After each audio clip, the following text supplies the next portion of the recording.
मालविंदर कंज जुड़ गए ने जो कि मुख्य स्पोक्सपर्सन ने आम आदमी पार्टी तो कंज साहब की कहोगे चिट्ठी जो लिखी गई है राज्यपाल दे वल्लों और धरावां दा जिक्र कर दिता गया, यह भी कह दिता गया कि शायद तुहानू सलाह सही नहीं मिली जिस करके तुसी नाराजगी भी जाहिर कर दी सी।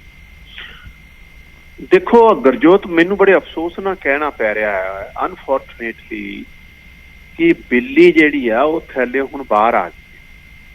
सलाह जिहड़ी गवर्नर साहब नूं मिल रही है दिल्ली तो, जिस तरीके नाल एक चुनी हुई सरकार दे फैसलियां नूं एक लोकां दे चुने हुए मुख्यमंत्री और काउंसिल ऑफ मिनिस्टर्स नूं वो नज़रअंदाज कर रहे आ, बेईमानी कर रहे आ, सीधा सीधा चुनी लगता है भी कॉन्स्टिट्यूशन जिहड़ियां ताकतां लोकां नूं दित्तियां आ उहदी वो परवाह नहीं करते। और इस तरह प्रतीत हो रहा जिहड़ा उन्हां दा लेटेस्ट लैटर आया, जिहड़ी उन्होंने शब्दावली वरती है जी कि वो बीजेपी के स्पोक्सपर्सन ज्यादा प्रतीत हो रहे हैं और गवर्नर जिहड़े बड़े सत्कारित हस्ती हुंदी है। पर किवें कह सकदे कंग साहब बहुत ही मतलब जेकर चिट्ठी नूं पढ़ीए शुरुआत तो उन्होंने जिक्र किया कि जिवें पढ़िया अखबारां दे विच तां मैं वेख्या कि नाराजगी बहुत है, पर उन्होंने कहा कि जेकर तुहानू सही सलाह देखो सवाल एक बार जरूर लै लीए कंग साहब, क्योंकि दो चीज़ों का जिक्र किया है उन्होंने, धरावां का जिक्र कर दिता क्योंकि सवाल सीधे आम आदमी पार्टी के वड्डे लीडर यही पूछ रहे सीगे कि तुसी किस हिसाब दे नाल जिहड़ी है जानकारी मंग रहे हो, किस हिसाब दे नाल साडे तो वेरवा मंग रहे हो, क्योंकि सीधे तौर पर BAC या फिर स्पीकर तक ये सारियां चीज़ां हुंदियां ने। एक तरह दे नाल उन्हां नूं दायरे च रहन दा जिक्र कर दिता सी, तां शायद उन्होंने अपने राइट्स का जिक्र किया कि साडे कोल धरावां दे तहत ये राइट्स ने। नहीं, मैनू इस गल का बड़ा अफसोस है भी जिस तरीके नाल उन्होंने शब्दावली वरती है, गुस्से वाला शब्द एक महामहिम नूं जिहड़े ऑनरेबल गवर्नर साहब नूं मैनू लगता नहीं है एक पोलिटिकल लैंग्वेज उन्होंने वरती है, ये कोई बहुत एक स्टीम जिहड़ा ऑफिस है रिस्पैक्टेड ਉਹਦੀ भाषा नहीं है। दूजी जिहड़ी गल है जिस तक हाउस के बिजनेस की गल है, देखो बिजनेस का हाउस या तो स्पीकर साहिबान या जिहड़ा एडवाइजरी बिजनेस एडवाइजरी कमेटी है ਉਹਦੇ अधिकार क्षेत्र च हुंदा है। गवर्नर साहब का जिहड़ा काम है अकॉर्डिंग टू अवर कॉन्स्टिट्यूशन वो तो जिहड़ी मिनिस्टर ऑफ काउंसिल का फैसला है अगे कन्वे करना है टू द स्पीकर साहब। नहीं वही जिक्र कर रहे कंग साहब, तरीके नाल उन्होंने सवाल जवाब 167 ਨੂੰ ਤੁਸੀਂ ਜੇਕਰ ਪੜੋ ਬਹੁਤ ਹੀ ਵਧੀਆ ਤਰੀਕੇ ਦੇ ਨਾਲ ਉਹਨੇ ਵੇਰਵਾ ਸਾਰਾ ਦਿੱਤਾ ਹੈ। ਜੇਕਰ ਉਹਨਾਂ ਦੇ ਪੱਖੋਂ ਅਸੀਂ ਗੱਲ ਕਰੀਏ ਇੱਕ ਵਾਰ ਜ਼ਿਕਰ ਕਰੀਏ ਕਿ ਉਹ ਲਿਖ ਕੀ ਰਹੇ ਨੇ ਕਿ ਲੋੜ ਪੈਗੀ ਤਾਂ ਮੰਗ ਸਕਦੇ ਆ, ਇਸ ਦੇ ਵਿੱਚ ਕੋਈ ਉਹ ਨਹੀਂ ਹੈਗਾ, ਕੋਈ ਦੋ ਰਾਏ ਨਹੀਂ ਹੈਗੀ ਔਰ ਸਿੱਧੇ ਤੌਰ ਤੇ ਜੇਕਰ ਅਸੀਂ ਪੁੱਛਿਆ ਤਾਂ ਇਸ ਦੇ ਵਿੱਚ ਲੀਗਲੀ ਕੋਈ ਵੀ ਦਿੱਕਤ ਨਹੀਂ ਹੈ, ਕੋਈ ਪਰੇਸ਼ਾਨੀ ਨਹੀਂ ਹੈ, ਫਿਰ ਤੁਸੀਂ ਉਹ ਜ਼ਿਕਰ ਕਰ ਰਹੇ ਹੋ ਕਿ ਨਹੀਂ ਮੰਗ ਸਕਦੇ।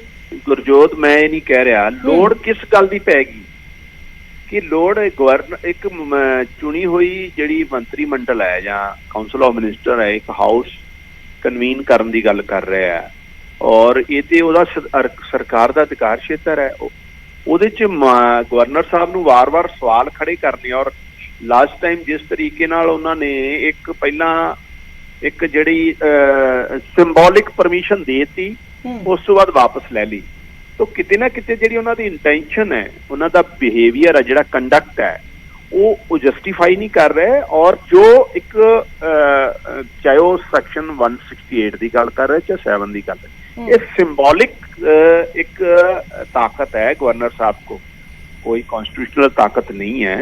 सो उन्होंने उस गरिमा का ध्यान रखना चाहिए है और उन्होंने इस तरीके नाल उनका बिहेस्ट ऑफ बीजेपी थोड़ा जिहा डिफर करोगे कंग साहब की सिंबॉलिक ताकत किस तरह दे नाल समझिए ਅਸੀਂ ਤੁਸੀਂ कह रहे हो सिंबॉलिक ताकत है कॉन्स्टिट्यूशनल ताकत नहीं है। बड़ा स्पष्ट है गुरजोत, चुनी हुई सरकार का कोई भी फैसला जिहड़ा है जिहड़ा और या चाहे वो हाउस कन्वीन करने की गल है, चाहे कोई बिल लैके आने की गल है, चाहे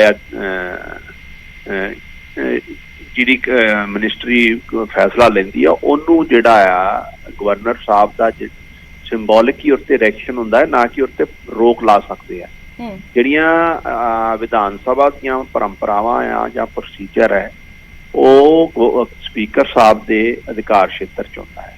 जिहड़ा बिजनेस कंडक्ट होना है वो बिजनेस एडवाइजरी कमेटी फैसला लैंदी है जां स्पीकर साहब लैंदे।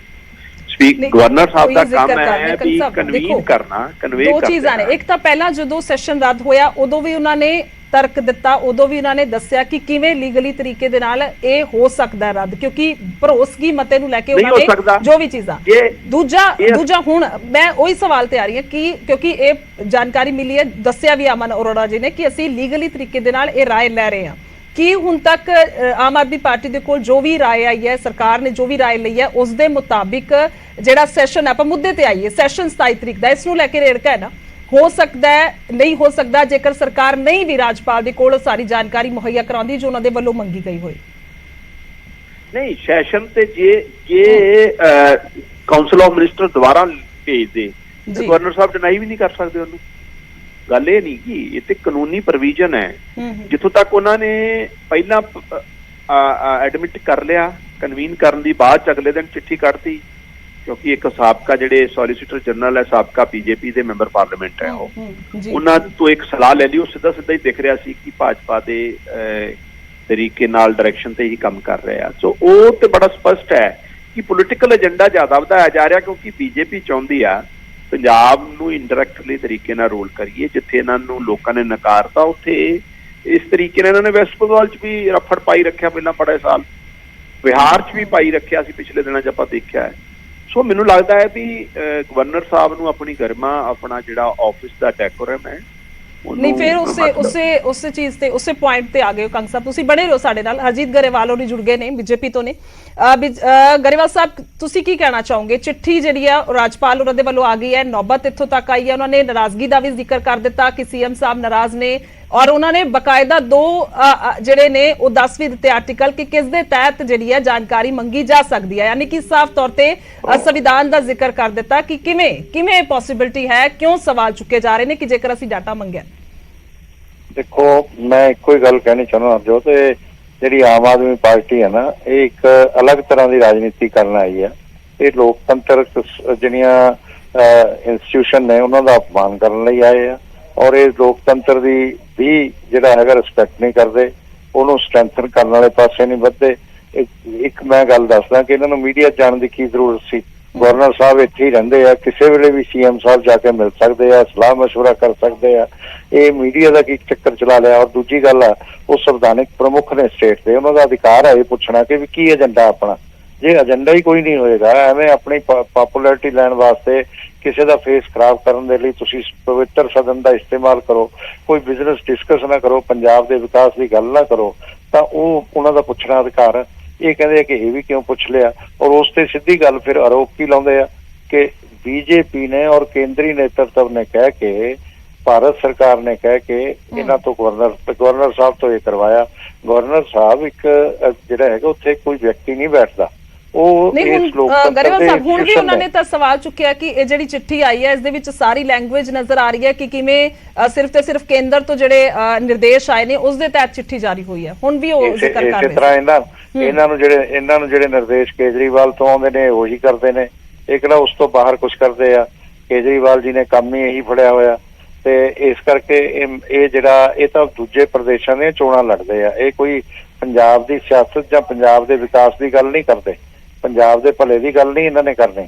ਇਹ ਤਾਂ ਐਵੇਂ ਇੱਕ ਡਰਾਮਾ ਕਰ ਰਹੇ ਆ। ਇਹ 6 ਮਹੀਨੇ ਸਾਲ ਹੋਰ ਚੱਲਣਾ ਇਹਨਾਂ ਦਾ, ਤੇ ਆਪਣੇ ਆਪ ਹੀ ਖਤਮ ਹੋ ਜਾਣਾ। ਆਪਣੇ ਪਾਪੀ ਨੂੰ ਜਿਹੜਾ ਨਾ ਉਹਦਾ ਪਾਪ ਹੀ ਮਾਰ ਲੈਂਦਾ, ਆਪਣੇ ਭਾਰਨ ਵਾਲੇ ਇਹਨਾਂ ਨੇ ਆਪ ਡਿੱਗ ਜਾਣਾ। ਔਰ ਮੈਂ ਤੁਹਾਨੂੰ ਇੱਕ ਹੋਰ ਗੱਲ ਦੱਸ ਦਿੰਦਾ, ਹੁਣੇ ਕਹਿ ਰਹੇ ਸੀ, ਮੈਂ ਪਿਛਲੇ ਚੈਨਲ ਤੇ ਵੀ ਸੁਣ ਰਿਹਾ ਸੀ ਕਿ ਸਾਡੀਆਂ ਗੁਜਰਾਤ ਸੀਟਾਂ ਆ ਰਹੀਆਂ, ਸਾਡੀਆਂ ਹਿਮਾਚਲ ਚ, ਕਿਤੇ ਇਹਨਾਂ ਦੀ ਕੋਈ ਸੀਟ ਨਹੀਂ ਆ ਰਹੀ। ਇਹ ਝੂਠ ਬੋਲਦੇ ਆ, ਪ੍ਰੋਪੇਗੈਂਡਾ ਕਰਦੇ ਆ, ਔਰ ਐਡ ਦੇ ਕੇ ਮੀਡੀਆ ਨੂੰ ਇਹ ਆਪਣੀ ਸਾਰੀ ਪ੍ਰੋਪੇਗੈਂਡਾ ਚਲਾਉਂਦੇ ਆ। ਸਰਕਾਰ, ਭਾਰਤ ਸਰਕਾਰ ਦੇ ਖਿਲਾਫ ਹੀ ਲੱਗੇ ਹੋਏ ਆ, ਲੋਕਤੰਤਰਕ ਇੰਸਟੀਟਿਊਸ਼ਨਾਂ ਦੇ ਖਿਲਾਫ ਲੱਗੇ ਹੋਏ ਆ। ਇਹ ਨਹੀਂ ਕਰਨਾ ਚਾਹੀਦਾ। ਇਹ ਇੱਕ ਮੰਦਭਾਗੀ ਗੱਲ ਆ ਕਿ ਇੱਕ ਸਟੇਟ ਗਵਰਨਮੈਂਟ ਇਸ ਤਰ੍ਹਾਂ ਦਾ ਵਿਵਹਾਰ ਕਰਦੀ ਹੈ ਔਰ ਇੱਕ ਪੋਲੀਟੀਕਲ ਪਾਰਟੀ ਇਸ ਤਰ੍ਹਾਂ ਦਾ ਕਰਦੀ ਹੈ। ਕਹਿੰਦੇ 75 ਸਾਲਾਂ 'ਚ ਕਦੇ ਨਹੀਂ ਹੋਇਆ, ਵੀ 75 ਸਾਲਾਂ 'ਚ ਕਿਸੇ ਪੋਲੀਟੀਕਲ ਪਾਰਟੀ ਨੇ ਐਸਾ ਵਿਵਹਾਰ ਵੀ ਨਹੀਂ ਕੀਤਾ ਹੈ ਜਿਹੜਾ ਵਿਵਹਾਰ ਤੁਸੀਂ ਕਰ ਰਹੇ ਹੋ। ਇਹ ਇਸ ਕਰਕੇ ਲੋਕ ਹੀ ਇਹਨਾਂ ਦਾ ਜਵਾਬ ਦੇਣਗੇ। 4 ਮਹੀਨਿਆਂ 'ਚ ਸੰਗਰੂਰ 'ਚ ਦੇਤਾ, ਅੱਗੇ ਹੋਰ ਇਹਨਾਂ ਨੂੰ ਜਵਾਬ ਮਿਲ ਜਾਣੇ ਆ, ਤੇ ਮੇਰਾ ਖਿਆਲ ਆ ਫਿਰ ਸ਼ਾਇਦ ਸੁਧਰ ਜਾਣ, ਪਰ ਅਜੇ ਤੱਕ ਨਹੀਂ ਸੁਧਰੇ। ਲੋਕਤਾਂਤਰਿਕ ਵਿਵਹਾਰ ਕਰਨਾ ਚਾਹੀਦਾ ਇਹਨਾਂ ਨੂੰ, ਉਹ ਨਹੀਂ ਕਰ ਰਹੇ। ਠੀਕ ਹੈ ਮਲਵਿੰਦਰ ਕੰਗ ਸਾਹਿਬ, ਆਵਾਜ਼ ਆ ਰਹੀ ਹੈ ਮੇਰੀ? ਤਾਂ ਸ਼ਾਇਦ ਉਹ ਜਾ ਚੁੱਕੇ ਨੇ। ਧੰਨਵਾਦ ਹੈ ਤੁਹਾਡਾ ਜੁੜਨ ਦੇ ਲਈ ਅਰਜੀਤ ਗਰੇਵਾਲ ਜੀ, ਤੁਹਾਡਾ ਵੀ ਸ਼ੁਕਰੀਆ। ਤਾਂ ਇਹ ਵੱਡਾ ਮਸਲਾ ਜਾਂ ਕਹਿ ਲਈਏ ਕਿ ਜੋ ਚਿੱਠੀ ਰਾਜਪਾਲ ਦੇ ਵੱਲੋਂ ਸੀਐਮ ਭਗਵੰਤ ਮਾਨ ਹੋਰਾਂ ਨੂੰ ਲਿਖੀ ਗਈ ਹੈ, ਤਾਂ ਉਸ ਤੋਂ ਬਾਅਦ ਕਿਤੇ ਨਾ ਕਿਤੇ ਵੱਡੇ ਸਵਾਲ ਜਿਹੜੇ ਨੇ ਉਹ ਖੜੇ ਹੋ ਗਏ ਨੇ। ਸੰਵਿਧਾਨ ਦੀ ਧਾਰਾ 167 ਔਰ 168 ਪੜਨ ਦੀ ਸਲਾਹ ਦਿੱਤੀ ਗਈ ਹੈ। ਬਕਾਇਦਾ ਉਸ ਦਾ ਹੇਠਾਂ ਵਾਲੇ ਪਾਸੇ ਵੇਰਵਾ ਵੀ ਦੇ ਦਿੱਤਾ ਗਿਆ ਉਸ ਚਿੱਠੀ ਦੇ ਵਿੱਚ, ਔਰ ਬਕਾਇਦਾ ਉਹ ਸਾਰਾ ਵੇਰਵਾ ਦੇ ਕੇ ਦੱਸਿਆ ਗਿਆ ਕਿ ਆਖਰਕਾਰ ਕਿਵੇਂ ਜਿਹੜੇ ਹੱਕ ਨੇ ਕਿ ਰਾਜਪਾਲ ਦੇ ਵੱਲੋਂ ਇਹ ਸਾਰਾ ਬਿਜ਼ਨਸ ਡਿਟੇਲ ਮੰਗਿਆ ਜਾ ਸਕਦਾ ਹੈ ਕਿ ਆਖਰਕਾਰ ਕਿਹੜੇ ਮੁੱਦੇ ਵਿਧਾਨ ਸਭਾ ਦੇ ਵਿੱਚ ਵਿਚਾਰੇ ਜਾਣਗੇ, ਕਿਸ ਨੂੰ ਲੈ ਕੇ ਸੈਸ਼ਨ ਜਿਹੜਾ ਉਹ ਸੱਦਿਆ ਗਿਆ। ਮਸਲਾ ਸਾਰਾ ਸ਼ੁਰੂ ਹੁੰਦਾ ਆਪਰੇਸ਼ਨ ਲੋਟਸ ਦੇ ਇਲਜ਼ਾਮਾਂ ਤੋਂ ਬਾਅਦ, ਜਦੋਂ ਸੈਸ਼ਨ ਬੁਲਾ ਲਿਆ ਜਾਂਦਾ ਸੋ ਉਸ ਤੋਂ ਬਾਅਦ ਇਹ ਸਾਰਾ ਮਸਲਾ ਖੜਾ ਹੋਇਆ।